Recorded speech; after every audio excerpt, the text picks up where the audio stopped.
Welcome to big talk. నేను విజయ్. 2019లో విడుదల చేసిన 2015 గ్రూప్ 2 ఫలితాలను రద్దు చేస్తూ హైకోర్టు సంచలన తీర్పునిచ్చింది. టీజీపీఎస్సీ అధికార పరిధి దాటి వ్యవహరించిందని ఆగ్రహం వ్యక్తం చేసింది. హైకోర్టు సాంకేతిక కమిటీ సిఫార్సులను అమలు చేయాల్సిందేనని స్పష్టం చేసింది. మళ్లీ వాల్యుయేషన్ చేయాలని ఇందుకోసం 8 వారాల గడువు ఇచ్చింది. హైకోర్టు తీర్పుతో ఇప్పటికే విధుల్లో ఉన్న నాటి అభ్యర్థులు 1032 మంది ఉద్యోగాలపై ప్రభావం పడనుంది.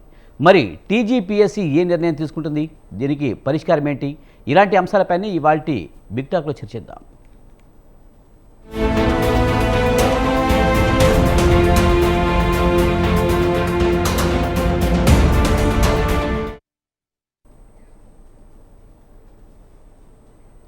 రెండు 2015-16 గ్రూప్ 2 ఫలితాలు రద్దు చేస్తూ హైకోర్టు డివిజన్ బెంచ్ సంచలన తీర్పునైతే ఇచ్చింది. పరీక్షల్లో అవకతవకలు జరిగాయనేది ప్రధానమైన ఆరోపణ.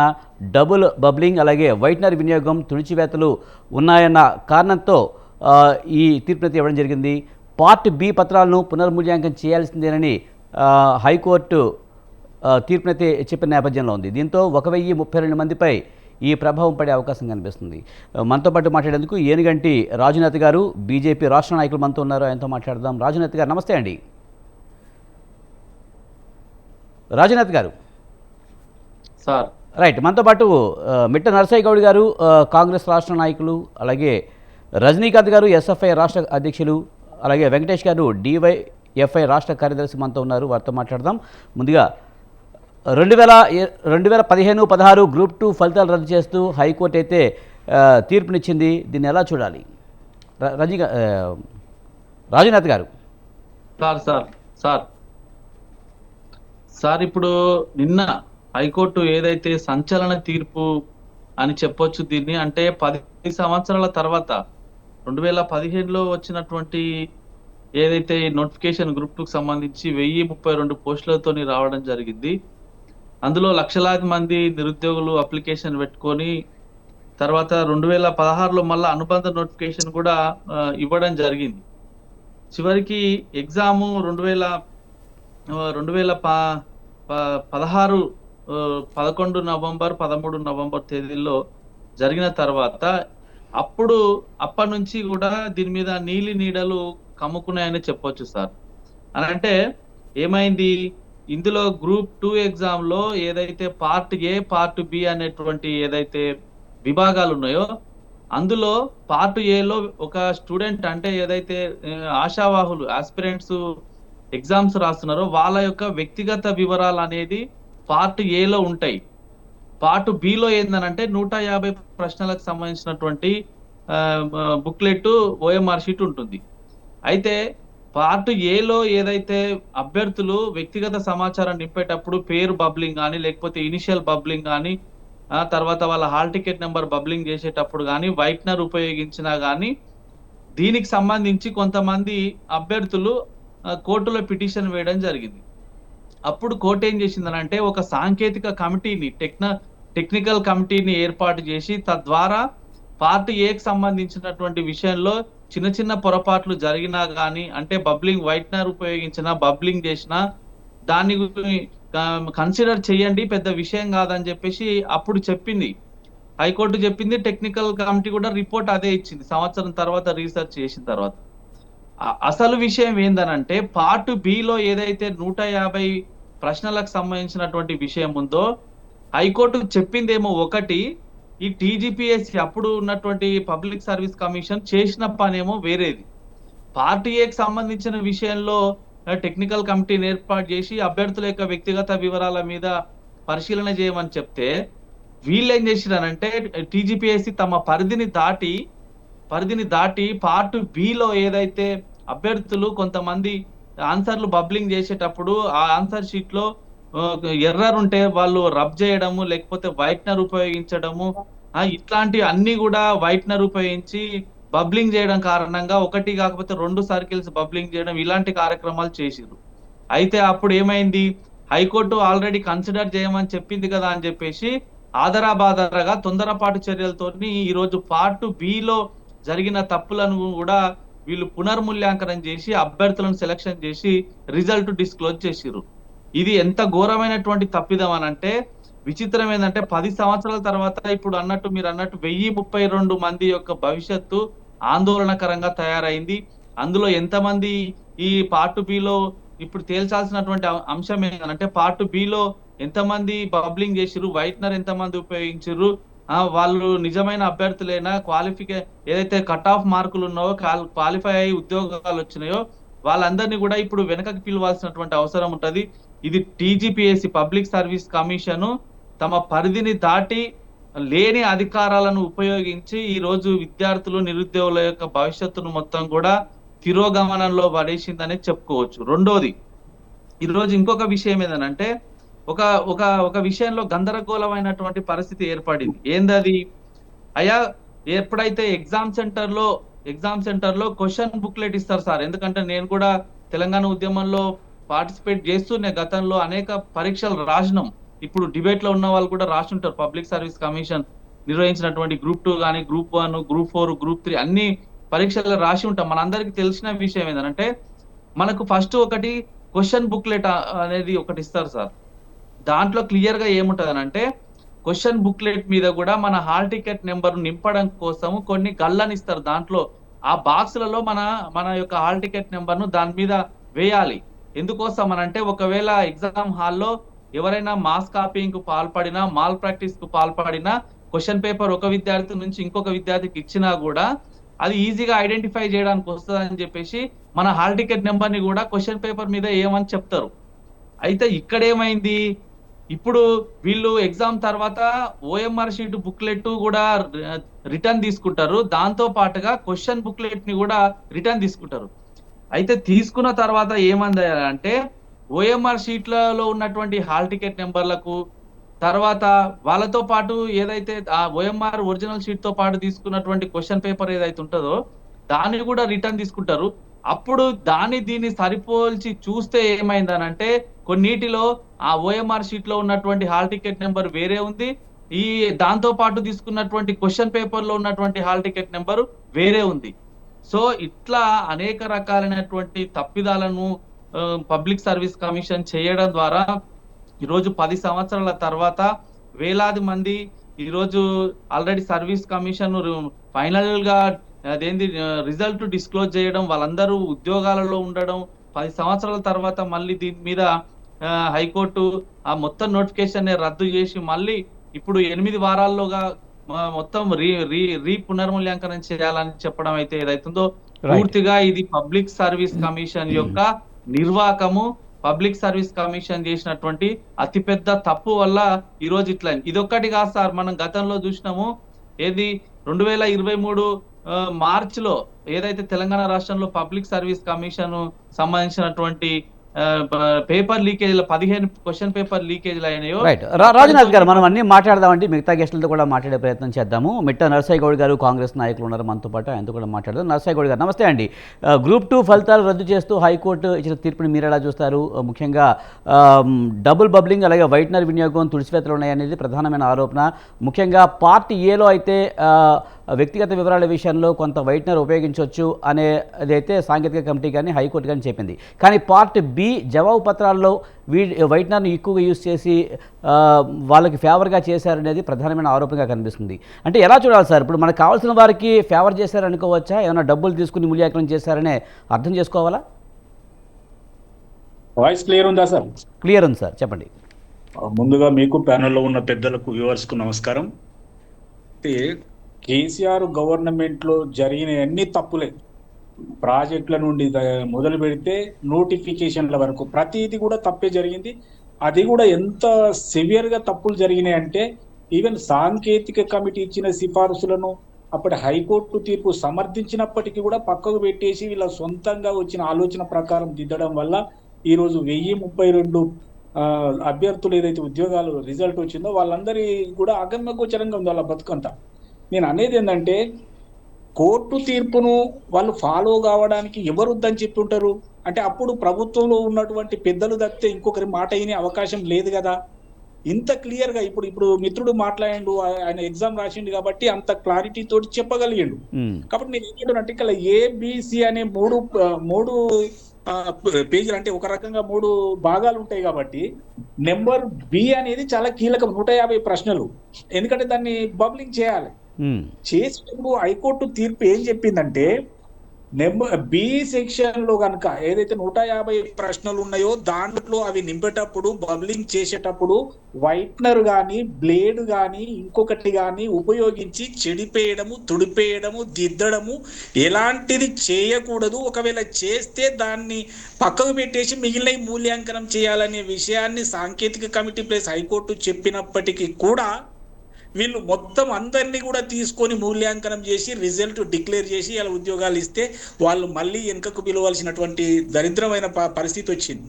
కాబట్టి నేను ఏమంటున్నానంటే ఇది ఒక్కటే కాదు, గత ప్రభుత్వ హయాంలో, కేసీఆర్ ప్రభుత్వ హయాంలో ఏ ఎగ్జామ్ పెట్టినా కూడా పేపర్ లీకేజ్ జరిగింది. లేదు అంటే వారికి సంబంధించినటువంటి అనుయాయులకు పేపర్ లీకేజ్ చేసి ఉద్యోగాలు ఇప్పించుకోవడం జరిగింది అనేది మనందరికీ తెలిసినటువంటి విషయం. కాబట్టి ఈసారి ఏం చేసింది high court, B Sujatha and others ఇంకో 14-15 మంది పోయి పిటిషన్లు ఇస్తే అది విచారించి ఎప్పుడైతే రిజల్ట్ డిక్లేర్ చేసిందో ఆ రిజల్ట్ ను రద్దు చేసింది. రద్దు చేసి ఏం చెప్తా ఉంది కోర్టు అంటే మళ్ళీ మూల్యాంకనం చేయండి, మళ్ళీ పేపర్లు దిద్దండి.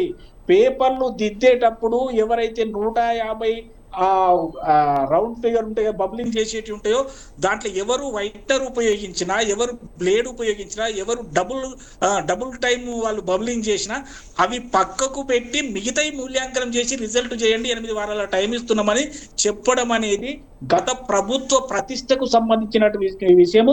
కేసీఆర్ చేసిన తప్పులకు ఇది ఒక నిదర్శనంగా మనం చూసుకోవచ్చు.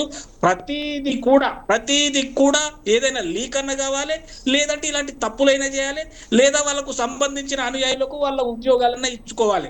ఇలాంటి తప్పుల వల్ల టీజీపీఎస్సీ అనే దాని మీద ఒక మచ్చబడింది, టీజీపీఎస్సీ అనే వాళ్ళ మీద నమ్మకం లేకుండా పోయింది. కాబట్టి ఇప్పుడు రేవంత్ రెడ్డి గారి గవర్నమెంట్ వచ్చిన తర్వాత పర్ఫెక్ట్ చేయడం జరుగుతా ఉంది. ఇప్పుడు లీకేజీలు కానీ ఇలాంటి తప్పులు కానీ జరగకుండా ఇది ప్రభుత్వం చూసుకుంటా ఉంది. కేసీఆర్ ముక్కు నేలకు రాయాలి. నరసింహ గౌడ్ గారు, మరి ఇప్పుడు కాంగ్రెస్ ప్రభుత్వంలో వచ్చింది కనుక మరి మీ ప్రభుత్వం ఎలాంటి నిర్ణయం తీసుకునే అవకాశం కనిపిస్తుంది? టీజీపీఎస్సీ ద్వారా పునర్మూల్యాంకనం చేసే అవకాశం కనిపిస్తుందా? హైకోర్టు చెప్పినట్టు 8 వారాల్లో ప్రక్రియ పూర్తి చేసి చూపించబోతున్నారా? 100% మా గవర్నమెంట్ ఖచ్చితంగా హైకోర్టు తీర్పును శిరసావహించి ఖచ్చితంగా పునర్మూల్యాంకనం చేపడుతుంది. పునర్మూల్యాంకనం చేపించేటప్పుడు ఇలాంటి ఇంతకుముందు ఆర్డర్స్ ఏమైతే ఉన్నాయో, ఎవరైతే వైట్నర్ పెట్టిండ్రో, ఎవరైతే బ్లేడ్ ఉపయోగించరో, ఎవరైతే డబుల్ టైము బబ్లింగ్ చేసిండ్రో, లేకపోతే దాన్ని దాటి బబ్లింగ్ చేసిండ్రో, ఇలాంటివన్నీ కూడా పక్కకు పెట్టి మిగతావి మాత్రమే పునర్మూల్యాంకనంలో లెక్కలోకి తీసుకోవడం జరుగుతుంది. దాని ప్రకారం రిజల్ట్ మళ్ళీ డిక్లేర్ చేసి వాళ్లకు మాత్రమే ఉద్యోగాలు ఉండే అవకాశం ఉంది. ఒకవేళ దీంట్లో గనక ఈ ఉద్యోగాలు అంటే వేరే రకంగా ఇట్లా బబ్లింగ్ దీన్ని తీసుకోకుండా చేసినటువంటి అన్ని ఉపసంహరించుకోవాల్సిన అవసరం ఉంది.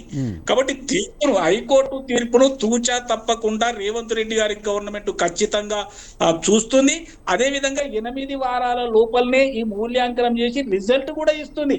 ఎందుకంటే చట్ట ప్రకారం ఎవరికైతే చెందాలను ఉద్యోగాలు, రూల్స్ అండ్ రెగ్యులేషన్స్ ప్రకారం ఎవరికైతే చెందాలను ఉద్యోగాలు, కోర్టు తీర్పు ప్రకారం ఎవరికైతే చెందాలన్న ఉద్యోగాలు వారికి మాత్రమే, సరి అయిన అభ్యర్థులకు మాత్రమే చెందాలని మా గవర్నమెంట్ అనుకుంటుంది. కాబట్టి ఖచ్చితంగా 8 వారాలలో పునర్మూల్యాంకనం చేసి రిజల్ట్ ఇవ్వడం జరుగుతుంది. సరి అయిన వ్యక్తులను ఎంపిక చేయడం జరుగుతుంది. సరి అయిన వ్యక్తులకు మాత్రమే ఉద్యోగాలు ఇవ్వడం జరుగుతుంది. అంతేకాని నరసింహ గౌడ్ గారు, ముఖ్యంగా టీజీపీఎస్సీ లాయరు వాదనలు వినిపించేటప్పుడు ముఖ్యంగా ఓఎంఆర్ షీట్ల వాల్యుయేషన్ అడ్వాన్స్డ్ ఆటోమేటిక్ స్కానింగ్ వ్యవస్థ ద్వారా జరిగింది, యంత్రాలు తప్ప మనుషుల ప్రమేయం లేదని చెప్తున్నారు. మరి కమిషన్ తరపున న్యాయవాది ఇలా వాదించడానికి మరి ఎలా చూడాలి? అయితే నేను అనేది ఇదే సార్, ఎందుకంటే తప్పించుకోవడానికి కావలసిన మెటీరియల్ వాళ్ళు మాట్లాడారు. నేనేమంటున్నా, ఆటోమేటెడ్ స్కానింగ్ మిషన్ కనుక చూస్తే అది ఆ రౌండ్ కనుక దాటి బబ్లింగ్ చేస్తే అది చేయొద్దు. ఒకవేళ రెండోసారి దిద్దినా అది చేయకూడదు, వైట్నర్ పెడితే చేయకూడదు, బ్లేడ్ పెట్టి గీకితే చేయకూడదు. మరి ఎందుకు చేసింది? ఇప్పుడు నేనేమంటున్నా, మాన్యువల్ గా మనం చూస్తాం 1030 ఉండే కదండి. ఆ రిజల్ట్ తీసినప్పుడు ఎవరైతే దిద్దినరో వాటిని పక్కకు పెట్టాల్సిన అవసరం ఉంది. వీళ్ళ ఆలోచన ఏంటంటే మరి వాళ్ళతోటి మిలాఖత్ అయినరా, వాళ్ళకు సంబంధించిన వ్యక్తుల, మరి ఎందుకు డబుల్ బబ్లింగ్ చేసిరు, ఎందుకు ఆ లైన్ గీటి దాటేసి బబ్లింగ్ చేసిరు, ఎందుకు అంటే వైట్నర్ తమకు కావలసిన వారికి ఫేవర్ చేశారనే అర్థమవుతుంది. అంటే ఇదంతా డబ్బులు తీసుకుని చేశారా, ప్రభుత్వ పెద్దల హస్తం ఉండే అవకాశం ఉందంటారా, ఎలా చూడాలి? అన్ని వ్యవస్థలు నాశనం అయిపోయినాయి. వాళ్ళు టిఫిన్ చేసేటప్పుడు నలుగురు ఎవరినైతే డిసైడ్ చేస్తారో వాళ్ళకు మాత్రమే ఉద్యోగాలు వచ్చినాయి. కేసీఆర్, కేటీఆర్, కవిత, హరీష్ రావు టిఫిన్ చేసుకుంటా ఎవరెవరు మనవారు కాదు, వాళ్ళు దిద్దినరా ఏం చేసిరా అనేది పక్క పెడితే, రూల్స్ అండ్ రెగ్యులేషన్స్ పక్క పెడితే వాళ్ళ మనుషులకు మాత్రమే ఉద్యోగాలు ఇచ్చే అవకాశం వాళ్ళు తీసుకున్నారు. కాబట్టే ఇలాంటి తప్పుడు జరిగింది. హైకోర్టు ఇచ్చినటువంటి డైరెక్షన్స్, తీర్పును కూడా ఉల్లంఘించి మరీ మూల్యాంకనం చేయడం ఎందుకండి? వీళ్ళు వాళ్ళతో మిలాఖత్ కాకపోతే, మిలాఖత్ అయిందనేది స్పష్టంగా తెలుస్తుంది కదా. ఆటోమేటిక్ మిషన్ తోటి స్కానింగ్ చేసినప్పుడు ఈ తప్పులు ఎందుకు జరుగుతాయి? అది అసలు మూల్యాంకనమే చేయదు కదా. మేమంతా టీజీపీఎస్సీలో ఎన్నో ఎగ్జామ్లు రాసిన వాళ్ళం కదా, ఎన్నో సబ్జెక్ట్ అటెండ్ అయినాం కదా, మాకు తెలియదా? కాబట్టి నేనేమంటున్నా, ఇవి ఎవరికి చెప్పాలి? ఎవరికో తెలియనివానికి చెప్పాలి. కాబట్టి ఏదో ముఖం చాటేసుకోవడానికి కొరకు వాళ్ళ వాదనలు వినిపిస్తున్నారు తప్పితే వాస్తవంగా గత ప్రభుత్వం, కేసీఆర్ ప్రభుత్వం తప్పు చేసింది అనేది వాస్తవం. లేకపోతే హైకోర్టు ఎందుకు కొట్టేస్తుందండి? వాళ్ళు కరెక్ట్ చేస్తే వాళ్ళు ఎందుకంటే వాళ్ళకు సంబంధించిన వాళ్ళకి ఇచ్చిండ్రు అనేది స్పష్టంగా అర్థమవుతుంది కదా. ఇప్పుడు ఆ మిత్రుడు కూడా చెప్తా ఉన్నాడు కదా ఇన్నిసార్లు. ఇప్పుడు ఫస్ట్ పేజీకి సెకండ్ పేజీలో 150 ప్రశ్నలు ఉంటాయి. ఫస్ట్ పేజీలో వాళ్ళకు వ్యక్తిగత వివరాలు ఉంటాయి. హైకోర్టు ఏం చెప్పింది?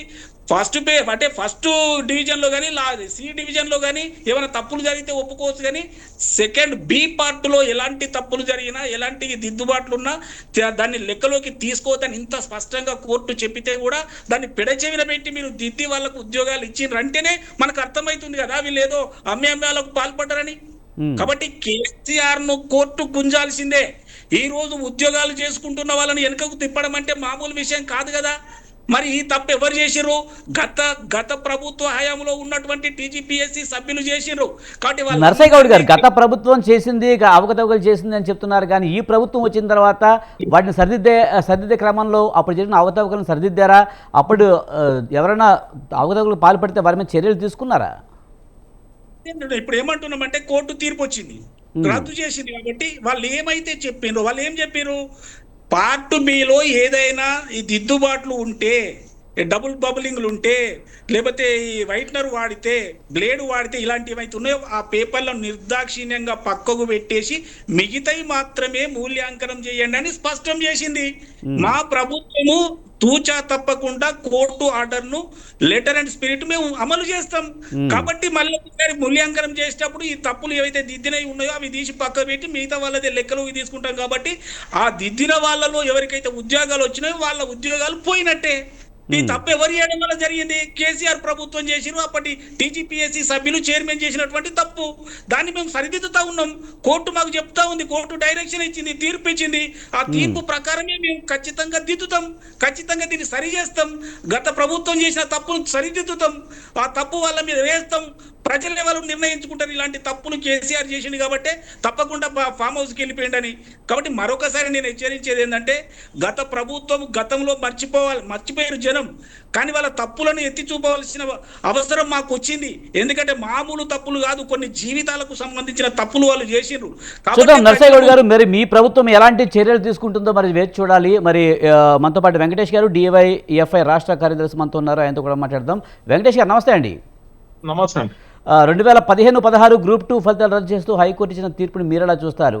అంటే గతంలో చాలా అవకతవకలు జరిగాయి, ఖచ్చితంగా ఇప్పుడున్న ప్రభుత్వం వాటిని అన్ని బయటకు తీస్తుందని చెప్తున్నారు. మరి ఎలా చూడాలి? గతంలో ఉన్న అప్పటి ప్రభుత్వం ఆ నలుగురు ఎవరైతే డిసైడ్ చేస్తారో వారికి మాత్రమే ఉద్యోగాలు వచ్చాయి, ఇదంతా గత ప్రభుత్వ వైఫల్యమని నరసయ్య గౌడ్ గారు అంటున్నారు. ఎలా చూస్తారు మీరు ఎలా చూస్తారు? ప్రధానంగా గత బీఆర్ఎస్ ప్రభుత్వంలో ఒకవైపునేమో నోటిఫికేషన్లు లేకపోవడంతో నిరుద్యోగులు వెంకటేష్ గారు మీరు ఫోన్ కొంచెం అడ్డంగా పెట్టుకోరా, మీ ఫ్రేమ్ కరెక్ట్ కాలేదు. రైట్, ఏంటేనండి ఇప్పుడు? ఓకే అండి, ఓకే. గత ప్రభుత్వంలో, బీఆర్ఎస్ ప్రభుత్వంలో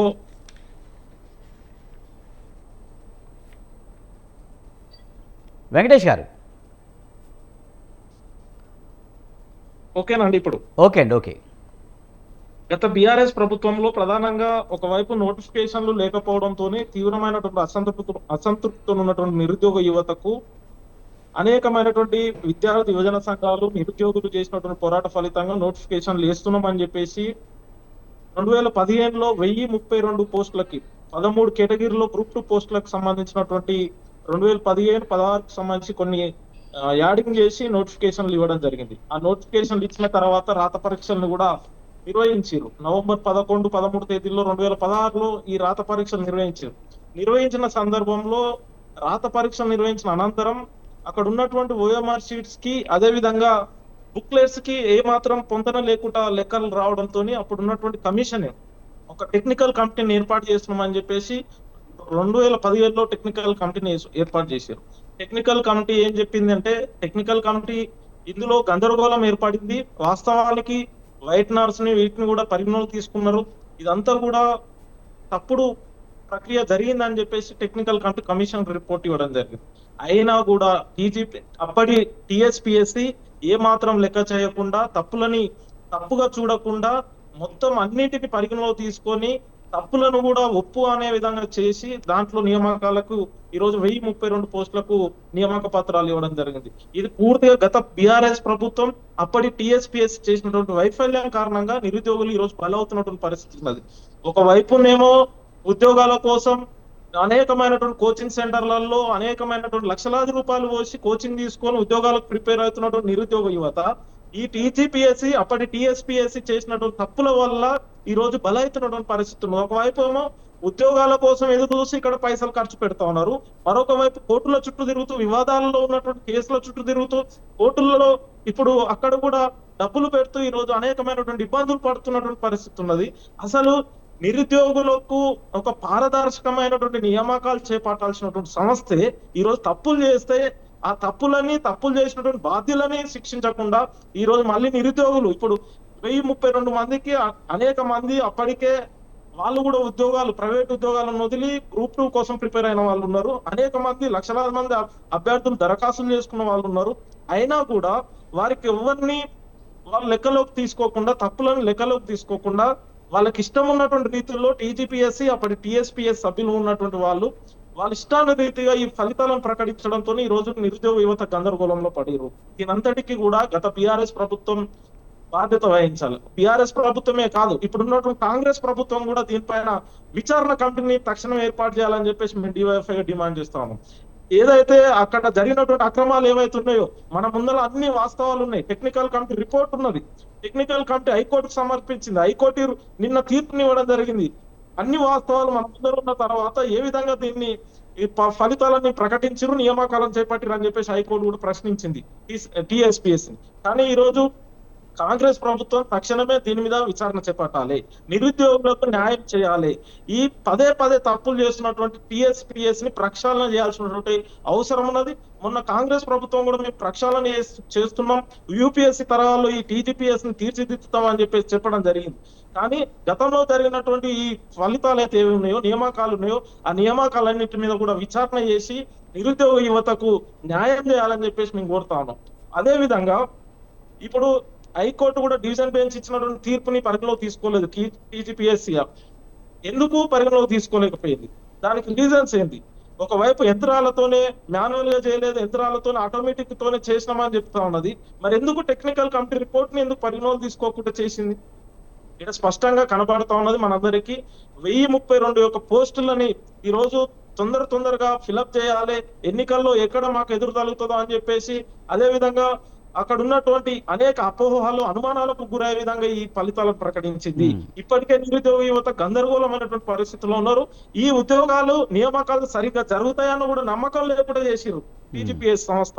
ఈ రోజు ఈ రాష్ట్రంలోనే ఒక అత్యున్నతమైనటువంటి సంస్థ అది, స్వతంత్ర సంస్థ అది. కానీ ఈ రోజు నియామకాలు చేపట్టడంలో అనేక అపోహలు అనుమానాలకు గురయ్యే విధంగా పారదర్శకంగా నియామకాలు చేపట్టకుండా ఈ రోజు చదువుకున్నటువంటి అసలైనటువంటి అభ్యర్థులకు అన్యాయం జరిగే విధంగా వివరిస్తా ఉన్నది. ఇది సరైనది కాదు. అందుకనే గత బీఆర్ఎస్ ప్రభుత్వ హయాంలో కానీ టీజీపీఎస్ ఎప్పుడు ఏ పాలక ప్రభుత్వంలో ఉన్నా కూడా ఏ తప్పులనైనా ఇప్పుడున్నటువంటి ప్రభుత్వము వెంటనే విచారణ కమిటీని వేసి ఈ ఫలితాలని అసలైన అభ్యర్థులందరూ కూడా న్యాయం జరిగే విధంగా చూడాలని చెప్పేసి మేము కోరుతాం. వెంకటేష్ గారు, ముఖ్యంగా గత ప్రభుత్వ పెద్దలు అడ్డ ఖచ్చితంగా ఉందని చెప్తున్న పరిస్థితి అయితే కనిపిస్తుంది. గతంలో నిజామాబాద్ ఎంపీ కవిత ఉన్న టైంలో, నిజామాబాద్ ఎంపీగా ఉన్న టైంలో అయితే ఆర్మూర్ మండలంలో దాదాపుగా 21 మందికి తహసీల్దార్లు ఉద్యోగాలు వచ్చాయి. ఇవంతా కూడా వీళ్ళ అండ ఉండబట్టే అలా జరిగిందనే ఆరోపణలు కూడా ఉన్నాయి. దాన్ని ఎలా చూస్తారు? దాన్ని ఖచ్చితంగా మీరు అది నమ్ముతున్నారా, లేకపోతే కేవలం ఆరోపణలుగా మాత్రమే చూస్తారా? ఇవి ఇప్పుడు అన్ని తేటతెల్లం అవుతా ఉన్నది, ఒక్కొక్కటిగా బయటపడుతా ఉన్నాయి అక్రమాలన్నీ కూడా. టీజీపీఎస్సీ అప్పుడు టీఎస్పీఎస్సీ లో ఉన్నటువంటి కమిషన్ చేసినటువంటి తప్పుల తడక కూడా ఒక్కొక్కటి బయటకు వస్తా ఉన్నది. ఈ ఫలితాలని, అదే విధంగా పోస్టులు ఏదైతే అనర్హులకి ప్రకటించారని చెప్పేసి వార్తలు వస్తున్నాయో, వీటన్నిటిని నిగ్గు తేల్చాల్సిన అవసరం ఇప్పుడు ఉన్నటువంటి ప్రభుత్వం పైన ఉందని చెప్పేసి మేము కోరుతా ఉన్నాం. ఎందుకంటే ఏదైనా ఒక సంస్థ పారదర్శకంగా నియామకాలు చేపట్టిన తరుణంలో ఈ రోజు నిరుద్యోగ యువత అనేకమైనటువంటి మనం చూస్తున్నామండి. చెట్టుకొకరు పుట్టకొకరుండి మనం ఈ అశోక్ నగర్ గాని, ఉస్మానియా యూనివర్సిటీ పోతే లైబ్రరీలో గాని ఒకరొకరు పుస్తకాలను కుస్తీ పడుతున్నటువంటి పరిస్థితి ఉన్నది. ఒక పూట తినక ప్రిపేర్ అవుతున్నటువంటి పరిస్థితి ఉన్నది. కానీ ఈ రోజు పోస్టులని బహిరంగంగా వేలంతోని, అదే విధంగా వాళ్ళు ఇష్టం ఉన్న వాళ్ళకి ఇస్తున్నారని చెప్పేసి ఏదైతే అనుమానాలు, అపోహలు వస్తా ఉన్నాయో వీటికి నిజాలు చేకూర్చే విధంగా ఈ రోజు టీఎస్పీఎస్ వివరించినటువంటి తీరు కనబడతా ఉన్నది. కాబట్టి వీటి పోస్టుల పైన ఎవరు పాత్ర ఉన్న వారందరిని కూడా శిక్షించాలని చెప్పేసి, వారి పైన అందరి పైన చర్యలు చేసుకోవాలని చెప్పేసి మేము కోరుతాము. రైట్. రాజునాథ్ గారు, ముఖ్యంగా 8 వారాల్లో ప్రక్రియ పూర్తి కావాలని చెప్పి ఇప్పటికే హైకోర్టు చెప్పిన నేపథ్యంలో మరి ఈ ఉద్యోగస్తుల అందరి మీద ఈ ఎఫెక్ట్ పడే అవకాశం ఉందా, లేకపోతే అవకతవకలు ఎవరైతే చేశారో వారి మీదే ఈ ఎఫెక్ట్ పడే అవకాశం కనిపిస్తుందా? మీరు ఎగ్జామ్ ఆల్రెడీ రాశారంటున్నారు కదా, మీ డిమాండ్ ఏంటి? గ్రూప్ 2 పరీక్షనే రద్దు చేయాలంటారా? కేవలం ఫలితాల్లో అవకతవకలు పాల్పడిన వారి మీద మాత్రమే చర్య తీసుకుంటే సరిపోతుందంటారా? ఇందాక మిత్రుడు చెప్పినట్టు వాస్తవానికి తెలంగాణ రాష్ట్రంలో ఉన్నటువంటి విద్యార్థులు, నిరుద్యోగులందరూ కూడా చాలా ఇబ్బందులు పడతా ఉన్నటువంటి మాట వాస్తవం. ఎందుకనంటే ఈ చిక్కడపల్లి లైబ్రరీ దగ్గర కానీ, యూనివర్సిటీ, దిల్సుఖ్ నగర్ ఈ ప్రాంతాల్లో చూస్తే చిన్న చిన్న రూమ్లను అద్దెకు తీసుకొని సంవత్సరాల తరబడి ఈరోజు ప్రభుత్వ ఉద్యోగం కొట్టాలనేటువంటి ఒక చిరకాల కోరిక పెట్టుకొని విపరీతంగా ఇంటి దగ్గర నుంచి అప్పులు తీసుకొచ్చి మరి డబ్బులను ఇక్కడ ఖర్చు పెట్టి ప్రైవేట్ ఇన్స్టిట్యూషన్ లో కోచింగ్ తీసుకుంటా, తినకపోయినా కూడా ప్రభుత్వ ఉద్యోగం సాధించినే ఇంటికి పోవాలని చెప్పేసి ఒక కల పెట్టుకొని చాలా సుదీర్ఘమైనటువంటి లక్ష్యంతో ప్రయత్నాలు చేస్తున్నటువంటి వాళ్ళు చూస్తే, వాళ్ళ యొక్క ఇబ్బందులను చూస్తే ఈరోజు పరిస్థితి అర్థమవుతుంది. కానీ ఈరోజు పబ్లిక్ సర్వీస్ కమిషను అధికారులు, తర్వాత గతంలో ఎవరైతే పార్టీ అధికారంలో ఉన్నదో వాళ్ళకి ఇవన్నీ బాధలు ఏం తెలియదు సార్, నిజంగా చెప్తున్నా. ఎందుకనంటే ఇంటికి మనం చదువుకుంటున్నటువంటి క్రమంలో మనం ఇంటికి ఏనాడన్నా ఫోన్ చేయాలని అంటే ఇంటి దగ్గర తల్లిదండ్రులు అరే మా వాడు ఫోన్ చేస్తే మమ్మల్ని డబ్బులు అడుగుతారు, మళ్ళీ ఏడా అప్పులు తీసుకురావాలనేటువంటి ఒక ఆందోళనలో ఉంటారు. అట్లా కష్టపడుతున్నటువంటి నిరుద్యోగుల యొక్క పొట్టగొట్టడం అనేది, వాళ్ళ యొక్క జీవితాలను ఛిద్రం చేయడం అనేది చాలా హేయమైనటువంటి చర్య. ఈ రోజు నిరుద్యోగులందరి జీవితాలను గాలికి వదిలేసి వాళ్ళని ఇబ్బందులు పెడుతున్నటువంటి పరిస్థితి ఈరోజు కనబడతా ఉంది. ఈరోజు ఒక విషయము చాలా స్పష్టంగా చెప్పేది ఏంటంటే, దీంట్లో 2015 సంవత్సరంలో నోటిఫికేషన్ వస్తుంది, 2016 సంవత్సరంలో మరిన్ని పోస్టులు దానికి అనుబంధంగా నోటిఫికేషన్ ఇస్తారు. తర్వాత అదే సంవత్సరంలో నవంబర్ 11, 13 తేదీల్లోనేమో ఎగ్జామ్ అవుతుంది. ఎగ్జామ్ అయిన తర్వాత ఇప్పుడు అసలు కథ ఏం జరిగిందని అంటే, ఎగ్జామ్ అయిన తర్వాత ఏదైతే బబ్లింగ్ విషయంలో, వైట్నర్ విషయంలో దీంట్లో కొంతమంది కోర్టులో పిటిషన్ వేస్తారు సార్. ఏమని? అప్పుడు జస్టిస్ నగేష్ భీమపాక అనేటువంటి సింగిల్ జడ్జి దగ్గర ఈ 6 మంది పిటిషన్లు వేయడం జరిగింది. ఏమని? ఓఎంఆర్ షీట్ లో ఈ బబ్లింగ్ చేయడం, వైట్నర్ దాని మీద వేస్తే ఆ సింగిల్ బెంచ్ ఏమని చెప్తుంది అంటే, ఇందాక చెప్పిందే పార్టీ ఏలో అయితే వ్యక్తిగత వివరాల విషయంలో కన్సిడర్ చేయండి, కానీ 150 ప్రశ్నలు ఏదైతే కాంపిటీషన్ సంబంధించినటువంటి ఉద్యోగానికి మెయిన్ అర్హత సాధించేటువంటి ప్రశ్నలు 150 ఉన్నాయో దాంట్లో బబ్లింగ్ చేస్తే, వైట్నర్ వాడితే, ఒకవేళ ఇంకా ఏమైనా ఇట్లాంటివి రాంగ్ బబ్లింగ్ 1, 2, 3, 4 ఆప్షన్స్ లో 2 చేసినా కానీ అలాంటివి ఏవి కూడా కన్సిడర్ చేయొద్దు అనేది టెక్నికల్ కమిటీ చెప్పిన విషయాన్నే మళ్ళా సింగిల్ బెంచ్ జడ్జి చెప్తారు.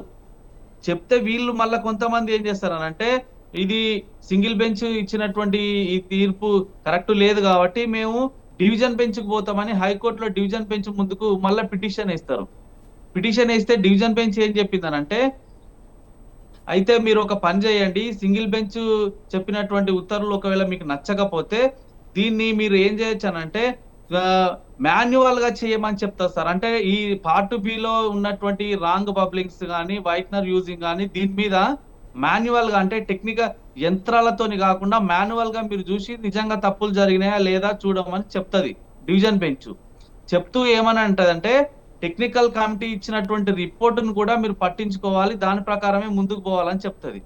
కానీ పబ్లిక్ సర్వీస్ కమిషన్ ఏం చేస్తుంది అంటే ఇవన్నీ పట్టించుకోకుండా మళ్ళా సేమ్ అట్లనే రాంగ్ బబ్లింగ్స్ ఉన్నా కానీ తర్వాత లేకపోతే వేరే ఏమి వైట్నర్ పెట్టినా కానీ మళ్ళా వాటిని కన్సిడర్ చేస్తూనే ఈ రోజు రిజల్ట్స్ ని డిక్లేర్ చేసినటువంటి పరిస్థితి 2019లో రిజల్ట్ ని డిక్లేర్ చేసింది.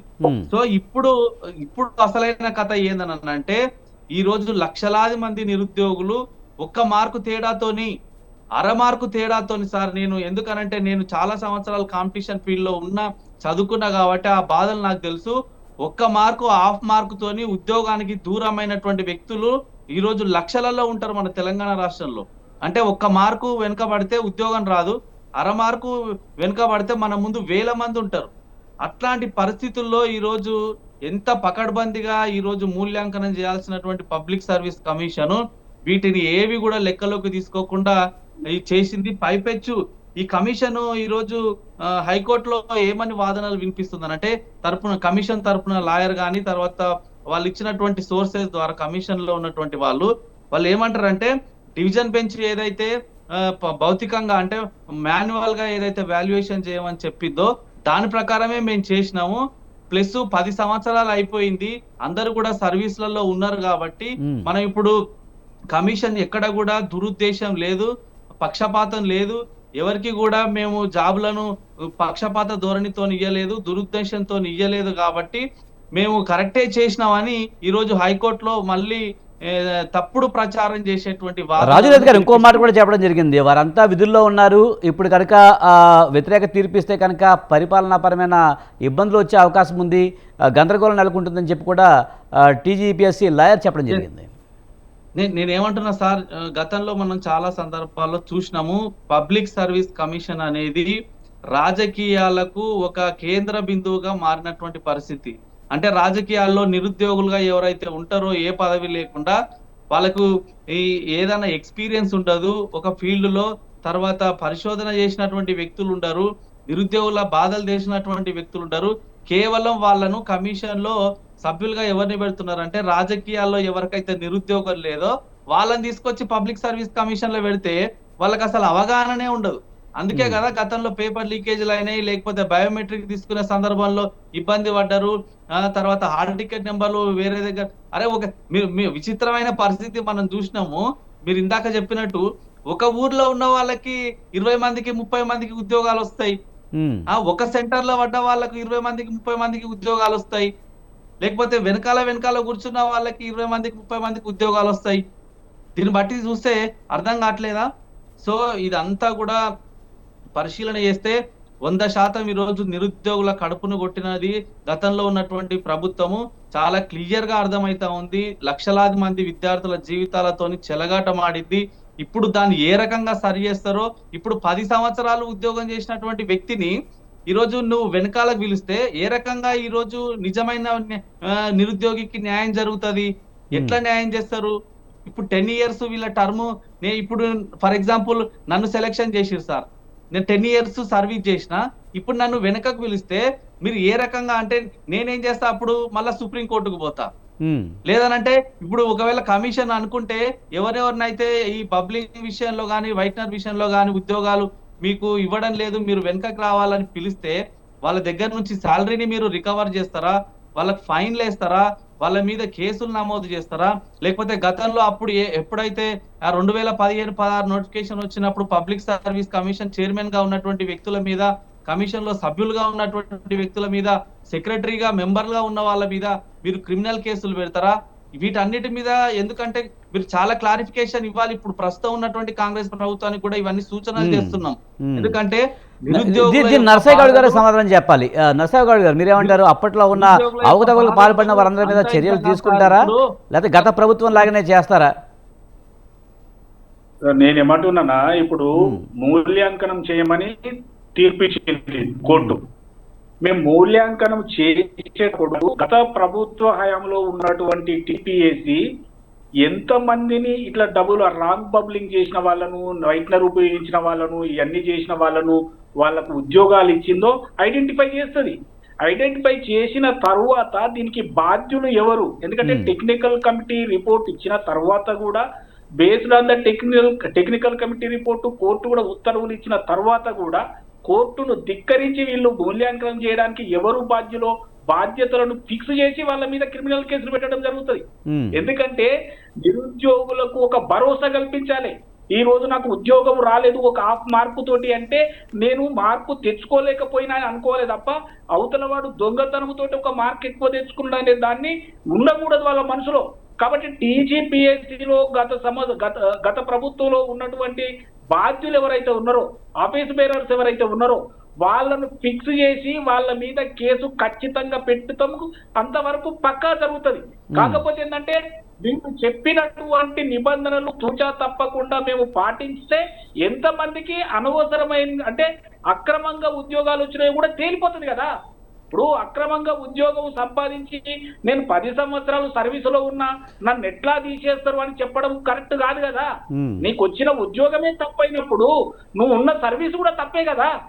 కాబట్టి నీకు తప్పుడు మార్కులతోటి తప్పుడు మూల్యాంకనం తోటి నీకు వచ్చినప్పుడు నీకు ఉద్యోగ అర్హత లేదు అనేదే కదా కోర్టు తీర్పు సారాంశము.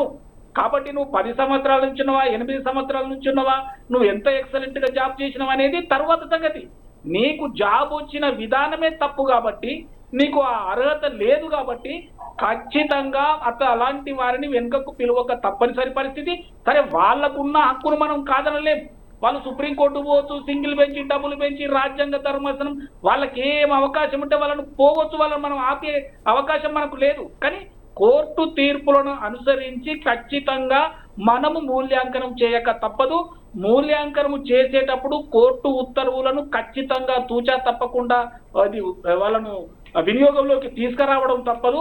ఖచ్చితంగా బాధ్యులను గుర్తిస్తాం. ఎంతమందికైతే రాంగ్ అంటే వేరే విధంగా ఉద్యోగాలు వచ్చినాయో వారందరినీ కూడా ఖచ్చితంగా బర్తరఫ్ చేసే అవకాశం మా ప్రభుత్వం ఖచ్చితంగా చేస్తుంది. అంటే రసయ్య గౌడ్ గారు, గ్రూప్ 2 ఫలితాలు కాదు, గ్రూప్ 2 పరీక్షనే రద్దు చేయాలని కొంతమంది అభ్యర్థులు డిమాండ్ చేస్తున్న పరిస్థితి, మరి అలాంటి అవకాశం ఏమైనా కనిపిస్తుందా? లేదు, ఇప్పుడు టీజీపీఎస్సీని రద్దు చేస్తే ఎగ్జామ్స్ ఎవరు పెట్టాలి? దాంట్లో ఉన్న కల్పిట్స్ ను, దాంట్లో ఉన్న దొంగలను బయటికి తీయాలి, వాళ్ళను తొలగించాలి, మంచి వారిని భర్తీ చేయాలి తప్ప ఇప్పుడు ఇంట్లో ఒక ఎలుక దూరిందని ఎలుకను పట్టుకుంటామా లేకపోతే ఇల్లు గాల పెడతామా? కాబట్టి టీజీపీఎస్సీలో ఎవరైతే బాధ్యులు ఉన్నారో, ఇలాంటి పనులకు పాల్పడినరో, ఇలాంటి పనులను ప్రోత్సహించినరో, కోర్టు తీర్పును ఉల్లంఘించినరో వారికి శిక్ష తప్పదు. ఎందుకంటే కోర్టు. నరసయ్య గౌడ్ గారు, రాజునాథ్ గారు ఏదో చెప్తున్నారు, ఒకసారి ఆయన మాట కూడా విందాం. రైట్, రాజునాథ్ గారు. సార్, అయితే ఇందాక చెప్పడం మర్చిపోయినా, ఇదంతా ఒక ఎత్తు అయితే ఇందాక ఎవరో ఒకరు గుర్తు చేసినట్టు ప్రభుత్వ ఉద్యోగాలను గల్లీలలో లక్షల రూపాయలకు, కోట్ల రూపాయలకు అమ్ముకున్నటువంటి పరిస్థితులు కూడా గతంలో మనం చూసినాం తెలంగాణ రాష్ట్రంలో. అంటే ప్రభుత్వ ఉద్యోగాలు గంటల తరబడి లైబ్రరీలలో కూర్చొని, లేకపోతే చెట్ల కింద కూర్చొని, అరకొర వసతులు ఉన్నా గానీ వసతులు లేకపోయినా, తినకపోయినా కష్టపడితే ఉద్యోగాలు వస్తాయని ఇంత ముందుకుంటుండే. కానీ గత ప్రభుత్వ హయాంలో ఏం జరిగింది? గల్లీలల్లా జిరాక్స్ సెంటర్లల్లా క్వశ్చన్ పేపర్లను పెట్టి అమ్ముకున్నారు లక్షల రూపాయలకు, కోట్ల రూపాయలకు. ఇప్పుడు కూడా ఈ గ్రూప్ 2 ఏదైతే హైకోర్టు రద్దు చేసి మళ్ళీ 8 వారాలలో పునర్మూల్యాంకనం చేయాలని చెప్పిన దాంట్లో కూడా ఈ కోణంలో కూడా దర్యాప్తు జరగాలి. ఒకవేళ నిజంగానే, ఎందుకంటే గ్రూప్ 2 ఆస్పిరెంట్స్ కి కూడా అందరికి కూడా చాలా మందికి దీని మీద డౌట్స్ ఉన్నాయి. దాని మీద కూడా ఏందనంటే ప్రభుత్వం ఇప్పుడు ఒక అవసరమైతే ఒక కమిటీని వేయడమా, లేకపోతే వాళ్ళ మీద క్రిమినల్ చర్యలు తీసుకుంటూనే ఈ కోణంలో కూడా ఏమన్నా డబ్బులు చేతులు మారి ఉద్యోగాలు వచ్చినాయా అనేటువంటి కోణంలో కూడా దర్యాప్తు చేయాల్సినటువంటి అవసరం కూడా ఉంది. నరసయ్యగౌడ్ గారు గారు ముఖ్యంగా, వాస్తవమే. ఇప్పుడు రాజుగారు చెప్పింది వాస్తవం. ఎందుకంటే గత ప్రభుత్వంలో నోటిఫికేషన్ రావడమే తక్కువ, జిరాక్స్ సెంటర్ల దగ్గర ఈ క్వశ్చన్ పేపర్లు దొరికినాయని మనం కూడా సోషల్ మీడియాలో చాలా చూసినాం. నేనేమంటున్నానంటే కోర్టు తీర్పు ఏదైతే వచ్చిందో పునర్మూల్యాంకనం చేయమని ఏదైతే వచ్చిందో, ఈ పునర్మూల్యాంకనములో ఈ దొంగలు అంటే ఎవరైతే రాంగ్ చేసిర్రో లేకపోతే దిద్దు అంటే ఇప్పుడు రేజర్లు ఉపయోగించారో వైటర్ ఉపయోగించారో వీళ్ళు బయటికి రావడమే కాకుండా దీనికి బాధ్యులైన వారిని బాధ్యత ఫిక్స్ చేస్తూ ఇలాంటి వాటి ఇప్పుడు రాజుగారు డిమాండ్ చేసినటువంటి అంశాల మీద కూడా అంటే ఎవరు దీని వెనకాల ఉన్నారు, ఎలా మీరే చెప్తున్నారు కదా నరసయ్యగౌడ్ గారు, ఇంతకు ముందు చెప్పినప్పుడు కవిత లేకపోతే కేటీఆర్ లేకపోతే హరీష్ రావు ఆ నలుగురు టిఫిన్ చేస్తా ఏదో మాట్లాడుకుని వాళ్ళకి కావాల్సిన వాళ్ళకి ఉద్యోగాలు ఇప్పించుకున్నారనే మాట మీరే అంటున్నారు. మరి అలాంటి అంత మురళి గారు నేనేమంటున్నా, విజయ్ ఆ నలుగురి ఆదేశాలతోటే టీజీపీఎస్సీలో ఉన్నటువంటి పెద్దలు చేసినటువంటి తప్పు. ఎందుకంటే టీజీపీఎస్సీ పెద్దలు వారు స్వతహాగా వాళ్ళు నిర్ణయం తీసుకొని చేయరు, వాళ్ళ పొలిటికల్ బాసుల దగ్గరికి పోతారు. మనకు తెలుసు గత 9.5 సంవత్సరాలుగా అధికారంలో ఉన్నటువంటి కేసీఆర్ ప్రభుత్వము ఆ నలుగురి మాట మాత్రమే విన్నది. నేను ఒక ఉదాహరణ చెప్తా మీకు. మనకు బీజేపీలో ఒక పెద్ద నాయకుడు ఎంపీ, ఆయన కూడా ఆయన కూడా అప్పుడు టీఆర్ఎస్ లో ఉండే. ఆయన కేటీఆర్ దగ్గర పోయి తన భూమి సమస్య గురించి ఏదో చెప్పితే ఆ అప్లికేషన్ మీద చిన్నగా ఏదో కొట్టేసి ఏదో రాసిందట, తీసుకుపోయి కలెక్టర్ చూపిస్తే ఆయన టిక్ పెట్టింది కదా, మరి మీద కట్టేసి నేను క్లియర్ చేస్తా అని చెప్పిండట. అంటే పెద్ద పెద్ద నాయకులకు కూడా హస్తాలు కట్టక తప్పనిసరి పరిస్థితి టీఆర్ఎస్ ప్రభుత్వంలో ఉందని ఆయనే చెప్పిండు ఒక ఇంటర్వ్యూలో. ఆయన పేరు ఏదో మర్చిపోయాను నేను, ఒక రెడ్డి. కాబట్టి ఇది ఏమంటారంటే టీఆర్ఎస్ ప్రభుత్వంలో ఇప్పుడు ఏ పార్టీలో ఉన్నారన్నారు? టీఆర్ఎస్ ఆయన ఇప్పుడు బీజేపీలో ఉన్నాడు. ఆయన కొండా విశ్వేశ్వరరెడ్డి కాదు ఇంకొక రెడ్డి ఉన్నాడు చూడండి, ఇంకో రెడ్డి.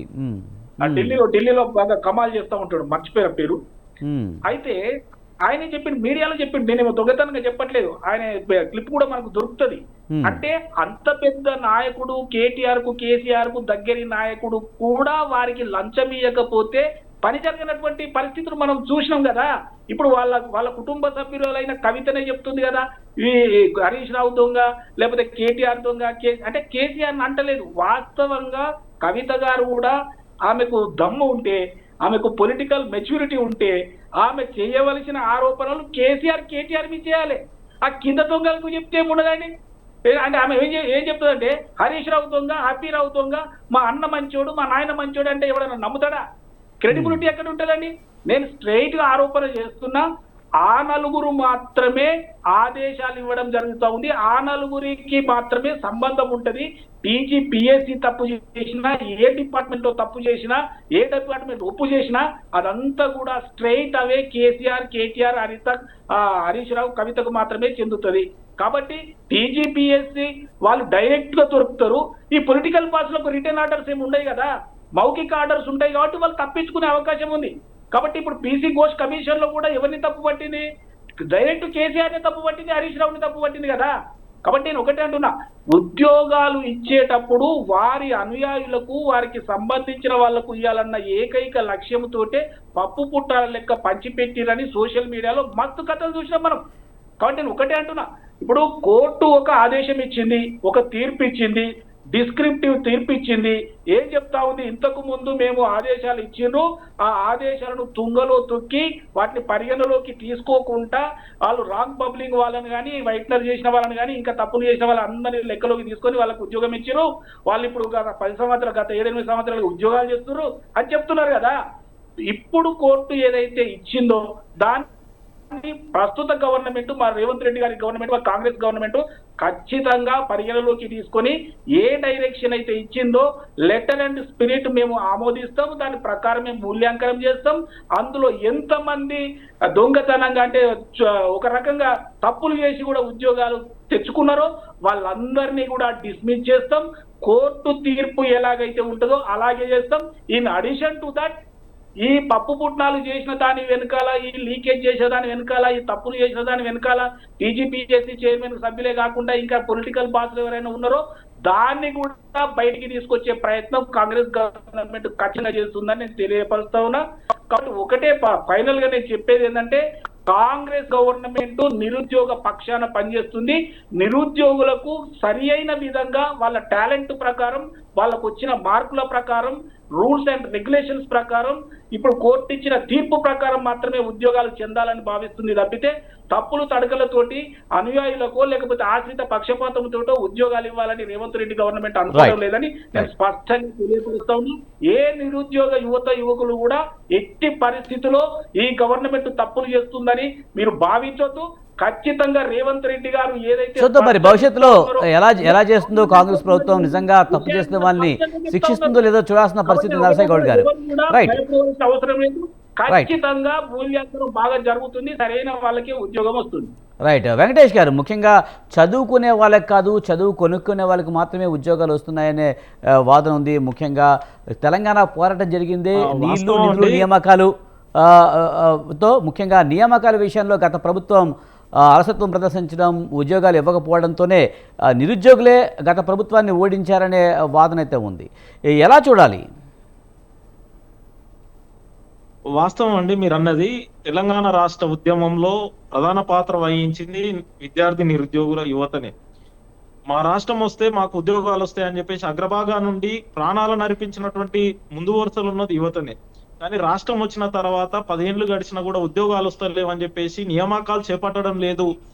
గత బీఆర్ఎస్ ప్రభుత్వం మొత్తం కూడా నిధుల మీదనే ధ్యాస ఉన్నది, వాటిపైనే కేంద్రీకరించి పనిచేస్తా ఉన్నది తప్ప నియామకాలు చేపట్టడం లేదు. నిరుద్యోగులని పాతరేసింది అని చెప్పేసి పెద్ద ఎత్తున నిరుద్యోగ యువత మొన్న జరిగినటువంటి జనరల్ ఎన్నికల్లో తగిన బుద్ధి చెప్పడం జరిగింది. ఎక్కడికక్కడ లైబ్రరీల నుంచి నిరుద్యోగ మొత్తం కూడా గ్రామాలకు తరలి వెళ్లి బస్ యాత్రలు చేసి బీఆర్ఎస్ ప్రభుత్వం మోసం చేసింది, నిరుద్యోగ యువతని నోటిఫికేషన్ వేయకుండా కాలయాపన చేసి నిర్లక్ష్యం చేసింది అని చెప్పేసి కాంగ్రెస్ ని గెలిపించడంలో ఈ రోజు నిరుద్యోగ యువత యొక్క పాత్ర ఉన్నది. కానీ ఇప్పుడు జరుగుతున్నటువంటి పరిస్థితుల్లో నిరుద్యోగులకి ఒక స్పష్టమైనటువంటి పారదర్శకంగా నియామకాలు జరుగుతాయని చెప్పేసి ఒక నమ్మకం, విశ్వాసం కల్పించాల్సిన బాధ్యత ఇప్పుడు ఉన్నటువంటి ప్రభుత్వం పైన ఉన్నది. ఇందాక ఎంఎన్జీ గారు మాట్లాడుతున్నప్పుడు చెప్పడం జరిగింది, మా ప్రభుత్వం ఖచ్చితంగా చర్యలు తీసుకుంటుందని చెప్పారు. కానీ ఇప్పటికీ హైకోర్టు నిన్న తీర్పు ఇచ్చింది. ఇప్పటి వరకు కమిషన్ తరపున, టీజీపీఎస్సీ తరపున గానీ, రాష్ట్ర ప్రభుత్వం తరపున గానీ ఎలాంటి విచారణ కమిటీని ఏర్పాటు చేయలేదు. తక్షణమే విచారణ కమిటీని ఏర్పాటు చేయాలి. ఏదైతే ఆన్సర్ షీట్ లో ట్యాంపరింగ్ జరిగింది, ఈ ట్యాంపరింగ్ లో ఏదైతే అభ్యర్థులు ఉన్నారో వాటిని పక్కకు పెట్టి, ట్యాంపరింగ్ పాల్పడిన వారి ఆన్సర్ షీట్లను పక్కన పెట్టి ఆన్సర్ షీట్ వేరే వాళ్ళని మూల్యాంకనం చేపట్టాలని చెప్తే అట్లా పరిగణలోకి తీసుకోకుండా కమిషన్ పూర్తిగా వైఫల్యం చెందింది. కాబట్టి అప్పుడు ఉన్నటువంటి ఎవరైతే పాత్ర ఉందో వారిపైన చర్యలు తీసుకోవాల్సిన బాధ్యత ఇప్పుడు ఉన్నటువంటి కాంగ్రెస్ ప్రభుత్వం పైన ఉంది. ఇంకొక విషయం ఏం చెప్తున్నామంటే, ఈ రోజు టీజీపీఎస్సీ మీద నమ్మకం ఉండే విధంగా దాన్ని పారదర్శకంగా నియామకాలు చేపట్టే విధంగా చేయాలి. దాంతో పాటు ఒక ప్రభుత్వము టీజీపీఎస్సీ కానీ ఇంకా రిక్రూట్మెంట్ బోర్డులు నియామకాలు చేపట్టేటప్పుడు ఎలాంటి కోర్టు వివాదాలు లేకుండా జీవోల పేరుతో కొత్త జీవోలు తెచ్చి నిరుద్యోగులను గందరగోళపరుస్తారు, కొత్త లిటిగేషన్స్ పెడుతూ నిరుద్యోగులను గందరగోళపరుస్తారు. ఒక వైపున లైబ్రరీలో ఉండాలన్నా, వాళ్ళు వచ్చి రోడ్ల మీద ఉండాలన్నా, ఏం అర్థం కానటువంటి పరిస్థితి మన తెలంగాణ రాష్ట్రంలో ఉంటున్నది. కాబట్టి ఇప్పుడు ఉన్నటువంటి ప్రభుత్వం నిజానికి వాళ్ళు ఇచ్చినటువంటి మాట ప్రకారం పారదర్శకంగా టీజీపీఎస్సీని నియామకాలు చేపడతామని ఏదైతే మాట చెప్తా ఉన్నారో ఆ మాట కట్టుబడి ఉండి నియామకాలు చేపట్టాల్సిన అవసరం ఉన్నది. ఎలాంటి కేసులు లేకుండా, ఎలాంటి వివాదాలు లేకుండా వారు చెప్పిన విధంగా ఈ రోజు నిరుద్యోగ యువతకు న్యాయం చేసే విధంగా ఈ కాంగ్రెస్ ప్రభుత్వం పనిచేయాలి. గత బీఆర్ఎస్ ప్రభుత్వంలో ఏదైతే మోసాలు జరిగినాయో, గత బీఆర్ఎస్ ప్రభుత్వంలో ఏదైతే అక్రమాలు జరిగినాయో, ఏదైతే నిరుద్యోగులని నయవంచన చేసిరో, మోసం చేసిరో, ఆ చేసిన వారందరూ కూడా బయటకు తీయాల్సిన బాధ్యత ఇప్పుడు ఉన్నటువంటి ప్రభుత్వం పైన ఉన్నది. కాబట్టి ఎవరు మోసం చేసినా, ఎవరు ఏది చేసినా నిరుద్యోగ యువత యొక్క జీవితాలతో చిలగాటమాడిన వారందరినీ శిక్షించాల్సినటువంటి అవసరం ఉన్నది.